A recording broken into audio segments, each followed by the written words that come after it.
Once upon a time, there were 4 little rabbits, and their names were Flopsy, Mopsy, Cottontail, and Peter.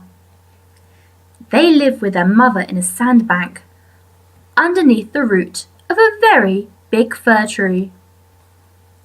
"Now, my dears," said old Mrs. Rabbit one morning, "you may go into the fields or down the lane, but don't go into Mr. McGregor's garden. Your father had an accident there. He was put in a pie by Mrs. McGregor. Now run along and don't get into mischief. I am going out." Then old Mrs. Rabbit took a basket and her umbrella and went through the wood to the baker's. She bought a loaf of brown bread and 5 currant buns. Flopsy, Mopsy, and Cottontail, who were good little bunnies, went down the lane to gather blackberries.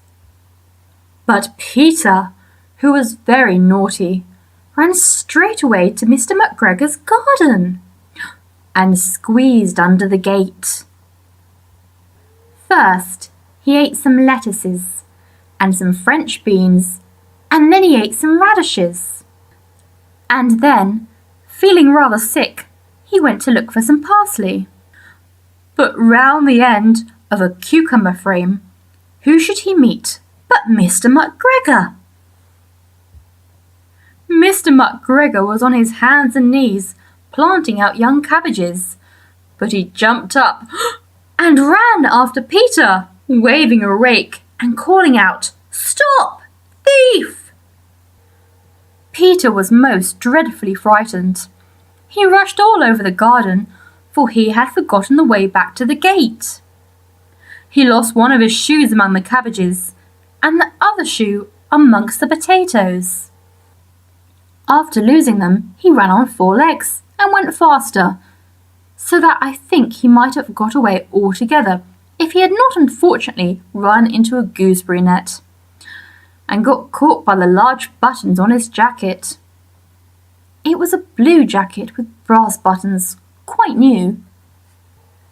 Peter gave himself up for lost, but his sobs were overheard by some friendly sparrows, who flew to him in great excitement and implored him to exert himself.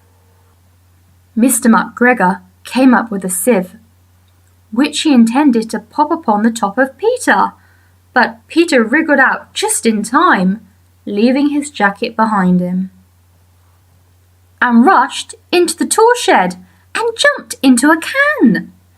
It would have been a beautiful thing to hide in if it had not had so much water in it.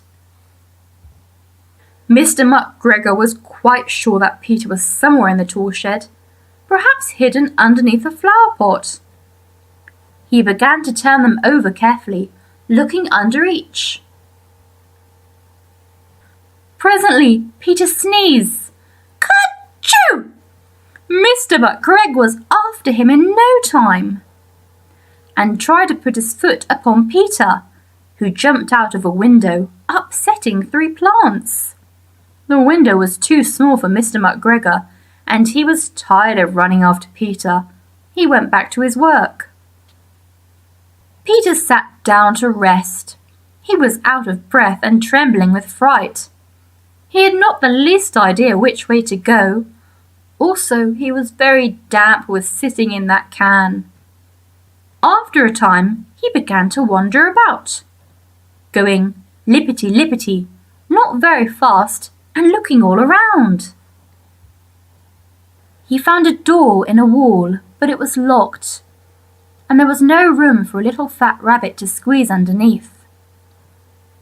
An old mouse was running in and out over the stone doorstep, carrying peas and beans to her family in the wood.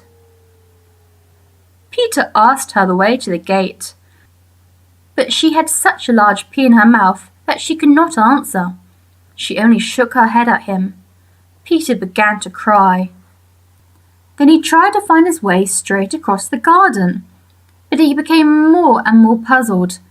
Presently he came to a pond where Mr. McGregor filled his water cans. a white rabbit staring at some goldfish. She sat very, very still, but now and then the tip of her tail twitched as if it were alive. Peter thought it best to go away without speaking to her. He had heard about cats from his cousin, little Benjamin Bunny. He went back towards the tool shed, but suddenly, quite close to him, he heard the noise of a hoe. Scritch, scratch, scratch, scritch. Peter scuttered underneath the bushes, but presently, as nothing happened, he came out and climbed upon a wheelbarrow and peeped over. The first thing he saw was Mr. McGregor hoeing onions. His back was turned towards Peter, and beyond him was the gate. Peter got down very quietly off the wheelbarrow and started running as fast as he could along a straight walk behind some blackcurrant bushes. Mr. McGregor caught sight of him at the corner, but Peter did not care. He slipped underneath the gate and was safe at last in the wood outside the garden. Mr. McGregor hung up the little jacket and the shoes for a scarecrow to frighten the blackbirds. Peter never stopped running or looked behind him till he got home to the big fir tree. He was so tired that he flopped upon the nice soft sand on the floor of the rabbit hole and shut his eyes. His mother was busy cooking. She wondered what he had done with his clothes. It was the second little jacket and pair of shoes that Peter had lost in a fortnight. I am sorry to say that Peter was not very well during the evening. His mother put him to bed and made some chamomile tea, and she gave a dose of it to Peter. 1 tablespoonful to be taken at bedtime. But Flopsy, Mopsy and Cottontail had bread and milk and blackberries for supper.